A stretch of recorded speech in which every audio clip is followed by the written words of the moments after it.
Hello everyone, how are you all? I hope you all are fit and fine. So let's start today's video. Today I am going to discuss about parts of speech in English grammar. आज हम parts of speech के बारे में पढ़ेंगे और इसके different types के बारे में जानेंगे. Let's begin. A part of a speech is a category that describes the role a word plays in a sentence.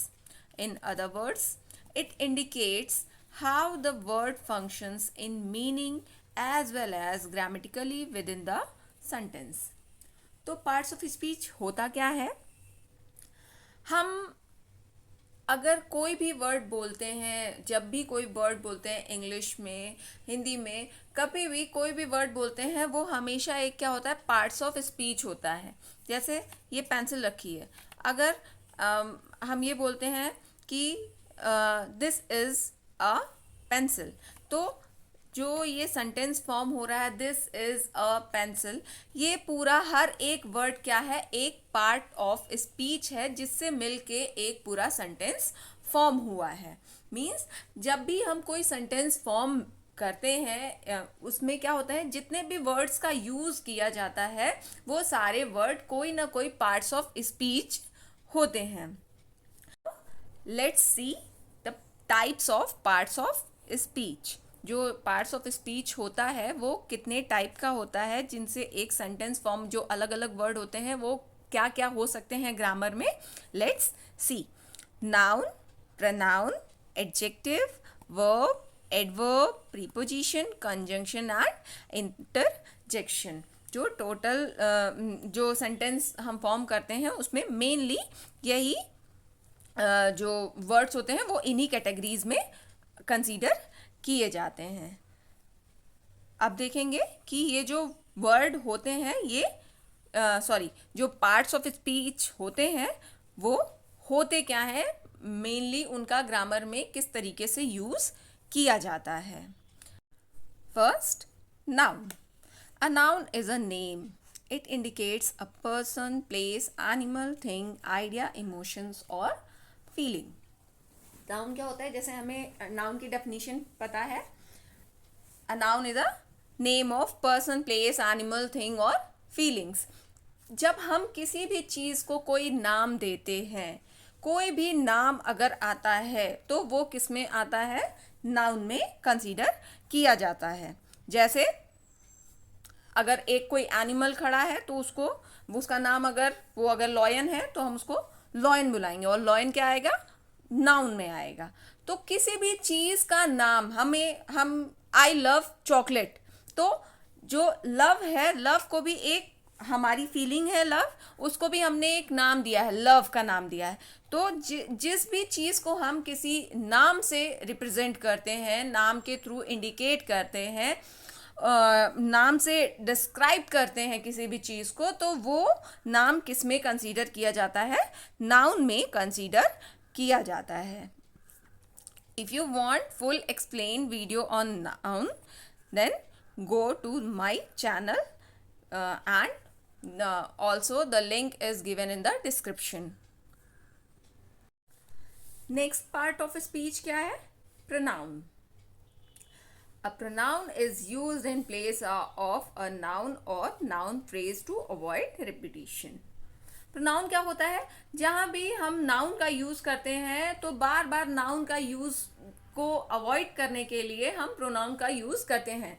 जैसे Ram is a boy, Ram goes to school, Ram speaks English. तो हमें बार बार राम राम राम राम बोलना पड़ रहा है. तो यहाँ पे हम राम को अगर बार बार नहीं बोलना चाहते हैं तो हम ये बोल सकते हैं, Ram is a boy, he goes to school, he speaks English, he is a smart boy, he is tall. तो जब भी हमको नाउन के रिपीटिशन को बार बार नहीं करना होता है, हम नहीं चाहते हैं कि हम किसी चीज़ का बार बार नाम लें, तो हम उसके लिए नाउन की जगह पे प्रोनाउन का यूज़ करते हैं. तो प्रोनाउन क्या होता है, जहाँ पे भी हम नाउन को नहीं यूज़ करना चाहते हैं, नाउन को का रिपीटिशन नहीं करना चाहते हैं, तो हम वहाँ पे प्रोनाउन का यूज़ करते हैं. जैसे ही शी इट हो गया, मेल है तो उसके लिए ही लगा देंगे, राम है तो ही लगा देंगे, सीता है तो शी लगा देंगे, कोई नॉन लिविंग थिंग है तो उसके लिए इट लगा देंगे। तो जहां पे भी हमको नाउन को रिप्लेस करना है तो उसके अकॉर्डिंग हम प्रोनाउन का यूज कर लेते हैं। तो मेनली वर्क प्रोनाउन का क्या होता है, it is use to replace the noun. Next, adjective. An adjective is a word that describes, modifies or give more information about a noun or pronoun. Adjective क्या होता है? Adjective किसी भी noun या pronoun की विशेषता बताता है, उसकी स्पेशलिटी बताता है, उसके बारे में और इंफॉर्मेशन देता है।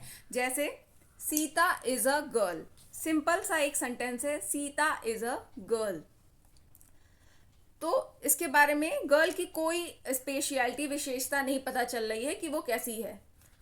Sita is a tall girl, अब टॉल क्या हो गया, Sita is a tall girl, इसमें क्या आ गया, गर्ल के आगे टॉल आ गया, तो इसकी गर्ल की स्पेशलिटी, सीता की स्पेशलिटी क्या हो गई, बता रहा है ये सेंटेंस, क्या बता रहा है कि वो लंबी लड़की है। तो हमेशा क्या करता है एडजेक्टिव, किसी भी नाउन या प्रोनाउन की स्पेशलिटी, उसके बारे में और डिटेल में इंफॉर्मेशन देता है। जैसे जनरल हमें इंफॉर्मेशन दी, हाँ सीता एक गर्ल है, अब हमें क्या पता चल गया एडजेक्टिव की वजह से, वो लंबी लड़की है। Sita is a beautiful girl, अब ब्यूटीफुल से हमें ये पता चल गया कि हाँ वो सुंदर है। तो सीता हैज ब्लैक कोट, तो उसके पास एक कोट है, ये जनरल इंफॉर्मेशन थी हमारे पास। और जब हमने उसमें ब्लैक ऐड कर दिया तो उसने ब्लैक की कोट की स्पेशलिटी बता दी, कोट के बारे में और इंफॉर्मेशन दे दी कि हाँ वो कैसा है, ब्लैक कलर का है। तो एडजेक्टिव क्या करते हैं, किसी भी नाउन या प्रोनाउन के गुणों को, उनकी उनके बारे में इंफॉर्मेशन को और डिटेल में बताते हैं। और इनको हम सेंटेंस में पहचानते कैसे हैं, नाउन के पहले अगर कोई वर्ड आता है तो वो एडजेक्टिव होता है, नाउन या प्रोनाउन के पहले, जो कि उस नाउन को डिस्क्राइब कर रहा हो और ज़्यादा डिटेल में उसके बारे में इंफॉर्मेशन दे रहा हो, तो हमेशा वो वर्ड क्या होता है, एडजेक्टिव। तो हमें प्लेसिंग से भी पता चल गया कि एडजेक्टिव क्या होता है, जब नाउन या प्रोनाउन के आगे कोई वर्ड आता है जो कि उस नाउन या प्रोनाउन के बारे में और स्पेशल इंफॉर्मेशन देता है और डिटेल्ड इंफॉर्मेशन देता है, तो वो क्या होता है, एडजेक्टिव होता है। Next, adverb. An adverb is a word that describes, modifies a verb, an adjective or another adverb or a full sentence. Adverb क्या होता है, adverb sentence में किसी भी verb के बारे में, adjective के बारे में या किसी adverb के बारे में या पूरे sentence को और ज़्यादा डिटेल में इंफॉर्मेशन देता है। जैसे एडजेक्टिव का क्या काम होता है कि वो नाउन और प्रोनाउन के बारे में इंफॉर्मेशन देता है, वैसे ही एडवर्ब क्या करता है, वो और ज़्यादा डिस्क्राइब करता है किसको, किसी वो वर्ब को भी डिस्क्राइब कर सकता है, पूरे सेंटेंस को भी और इन्हेंस कर सकता है उसकी मीनिंग को, और एडजेक्टिव को भी कर सकता है, और ये अनदर एडवर्ब को भी कर सकता है। एडवर्ब ऐसा नहीं है कि दूसरे पार्ट ऑफ स्पीच को ही करेगा, ये खुद को भी, और मीन्स कोई दूसरा वर्ड यूज किया गया है एडवर्ब का और वो उसको भी और ज़्यादा इन्हेंस करके उसकी मीनिंग बता सकता है और ज़्यादा अच्छे से इंफॉर्मेशन दे सकता है। जैसे राम वॉज इंजर्ड, अब इससे क्या पता चल रहा है, राम को चोट लगी है, राम को इंजरी हुई है। अब अगर हम सेंटेंस बोल दें, राम वॉज इंजर्ड, इससे सिंपली एक इंफॉर्मेशन मिल रही है कि हाँ उसे चोट लगी है। इसमें अगर हमने ये ऐड कर लिया, राम वॉज इंजर्ड बैडली, इससे क्या पता चल रहा है, हाँ उसे बहुत ज़्यादा चोट लगी है, उसे बहुत चोट लगी है, मतलब उसको बहुत चोट लगी है। अगर अब यहाँ पे क्या कर रहा है, इंजर्ड क्या है हमारा, वर्ब है, और वर्ब को और ज़्यादा इन्हेंस करके और कौन सेंटेंस की मीनिंग को और ज़्यादा इन्हेंस करके कौन बता रहा है, बैडली, तो ये बैडली यहाँ पे क्या हो गया, एडवर्ब हो गया। यहीं अगर हमने सेंटेंस में और ऐड कर दिया, Ram was injured very badly. तो इससे क्या हो गया, हाँ उसे बहुत, राम को बहुत ही ज्यादा चोट लगी है। तो इंजर्ट को कौन इनहेंस कर रहा है, बैडली, और बैडली को और इनहेंस कौन कर रहा है, वेरी। मींस क्या करते हैं, एडवर्ब क्या करता है, किसी भी सेंटेंस में मीनिंग को और अच्छे से क्लियर से बताता है, फोकस करके बताता है। जैसे ही वॉक्स, वो चलता है, बट ही वॉक्स स्लोली। तो इससे क्या हो गया, वो चलता है ये तो पता चल रहा है, लेकिन अब चलने का तरीका भी पता चल रहा है, चलने की स्पीड भी पता चल रही है कि वो कैसे चलता है, स्लोली। तो एडवर्ब क्या करता है, वो किसी भी वर्ब, एडवर्ब, एडजेक्टिव या पूरे सेंटेंस को की मीनिंग को और ज्यादा मॉडिफाई करके डिस्क्राइब करता है, बताता है। Next, verb. A verb tells what action someone or something is doing or did. It also shows a state of being. क्या होता है, verb means क्रिया, क्रिया means करना। तो verb से हमेशा हमें क्या पता चल रहा है, कोई भी पर्सन क्या काम कर रहा है, या उसने क्या काम किया, या वो फ्यूचर में क्या काम करने वाला है, ये सब इंफॉर्मेशन हमें कौन देता है, वर्ब देता है। जैसे यहाँ पे वर्ब दिए गए हैं, सी, रन, थिंक, ये मेन वर्ब होते हैं, और ये इज, एम, आर, ये क्या होते हैं, action, sorry, state of being होते हैं, हेल्पिंग वर्ब्स होते हैं। जैसे रोहन ईट्स मैंगो, क्या, रोहन मैंगो खाता है। तो यहाँ पे रोहन मैंगो, अगर यहाँ पे ईट्स हटा दें तो हमें क्या पता चलेगा कि रोहन और मैंगो का क्या रिलेशन है, कुछ पता नहीं चलेगा। तो ईट्स क्या कर रहा है, हमें बता रहा है कि रोहन मैंगो के साथ कर क्या रहा है। तो जैसे यहाँ पे लिखा भी हुआ है कि वॉट एक्शन समवन और समथिंग इज डूइंग और डिड। तो रोहन कौन सा एक्शन कर रहा है, मोहन मैंगो खा रहा है। तो वर्ब हमें क्या बताता है, कोई भी इंसान, कोई भी ऑब्जेक्ट क्या चीज कर रहा है, वो किस स्टेट में है, किस अवस्था में है, ये सब हमें किससे इंफॉर्मेशन मिलती है, इसकी इंफॉर्मेशन हमेशा हमें वर्ब से मिलती है। Next, preposition. A preposition is a word that shows the relationship of a noun, pronoun or phrases to the other word in the sentence. Preposition क्या करते हैं, जैसा कि ये नाम में ही दिया है, प्रीपोजिशन मीन्स किसी भी नाउन या प्रोनाउन के आगे इनको यूज़ किया जाता है। और जब ये नाउन और प्रोनाउन के आगे यूज़ किए जाते हैं तो वो उस नाउन या प्रोनाउन का रिलेशन किसी दूसरे नाउन या प्रोनाउन और सेंटेंस के दूसरे वर्ड्स के साथ बताते हैं। जैसे the Apple is on the table. तो यहाँ पे प्रीपोजिशन क्या है, ऑन, और ये किसके पहले आया है, द टेबल मीन्स एक नाउन के पहले आया है। और ये किसका, इसका रिलेशन किससे, एप्पल का रिलेशन किससे, टेबल से बता रहे हैं कि ये टेबल के ऊपर रखा हुआ है। तो ये दो नाउन का रिलेशन बता रहे हैं। वैसे ही next example, he sat under the tree.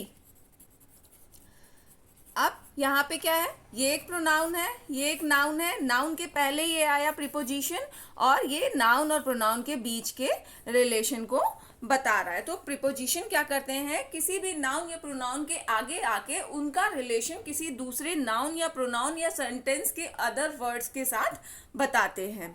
जैसे आई एम फ्रॉम यूपी, मैं कहाँ से हूँ, यूपी से हूँ। अगर यहाँ पे यू फ्रॉम हटा दिया जाए तो आई एम यूपी, तो ये कोई सेंटेंस नहीं है, मैं कोई स्टेट नहीं हो सकती। तो इस वजह से ये फ्रॉम क्या कर रहा है, यूपी जो एक नाउन है उसके आगे यूज हो रहा है, और उसका रिलेशन किससे बता रहा है, मेरे से, कि मेरा यूपी के साथ क्या रिलेशन है। तो यहाँ एक प्रोनाउन और नाउन के बीच में रिलेशन कौन बता रहा है, प्रीपोजिशन बता रहा है। Next, conjunction. A conjunction is a word that joins or connects words or group of words, phrases or clauses in a sentence. Conjunction को हम और कनेक्टर के नाम से भी जानते हैं. कनेक्टर मीन्स कनेक्ट करना, जंक्शन मीन्स कनेक्ट करना, मीन्स किसी भी चीज को जोड़ने का काम. दो सेंटेंस को, दो वर्ड्स को, दो नाउन को, दो प्रोनाउन को जोड़ने का काम क्या कौन करता है? कंजंक्शन करता है. जैसे Ram and Shyam are playing. यहाँ पे क्या है? किसको किसको कनेक्ट किया इसने? राम और श्याम को. राम और श्याम क्या है? दो नाउन है, तो दो नाउन को यहाँ पे कनेक्ट करने का काम कर रहा है. इसी तरीके से यहाँ पे तो इसने सिर्फ दो वर्ड्स को कनेक्ट किया है, वैसे ही यहाँ पे दो सेंटेंस को कैसे कनेक्ट करता है? Ram is playing but Shyam is eating. अब यहाँ पे दो सेंटेंस को कनेक्ट कर रहा है कि राम तो खेल रहा है लेकिन श्याम क्या कर रहा है? खा रहा है. तो कंजंक्शन का काम क्या होता है? किसी भी दो वर्ड को, ग्रुप ऑफ वर्ड को, फ्रेजेस को, नाउन्स को कनेक्ट करना, जोड़ने का काम कंजंक्शन करता है. Next, interjection. An interjection is a word that is used to express a strong feeling or emotion, but it has no grammatical relation to the rest of the sentence. Interjection सिर्फ किस लिए use किया जाता है? अपने अंदर की feeling को एक्सप्रेस करने के लिए. ग्रामर में उस सेंटेंस में इसका कोई स्पेसिफिक रोल नहीं होता है कि वो ग्रामर की नज़र से कुछ हो, ग्रामर में उसका कोई खासा यूज हो रहा हो. बस वो अपनी फीलिंग को और फोर्सफुली बताता है. जैसे वाओ व्हाट अ सीन. अब यहाँ पे क्या है? सीन अच्छा. वाओ से ये पता चल जा रहा है कि हाँ, हमें वो सीन अच्छा लग रहा है. उप्स आई लॉस्ट इट. क्या? अब उप्स से पता चल गया हाँ कि कोई ऐसी फीलिंग है कि जो हमें नहीं पसंद है या हमको डीमोटिवेट कर रही है कि हमने उसको लॉस कर दिया, हमने उसे खो दिया, हम हार गए. Bravo I won the match. इससे क्या है? खुशी दिखा रहा है, एंजॉयमेंट दिखा रहा है कि हाँ, हमने वो मैच जीत लिया है. तो इंटरजेक्शन का यूज कैसे होता है कि वो किसी भी सेंटेंस में की फीलिंग क्या है, उसके पीछे इमोशन क्या है, उसको बताता है. So this is all about the parts of speech. If you like the video, please like, subscribe and share my video. Thank you.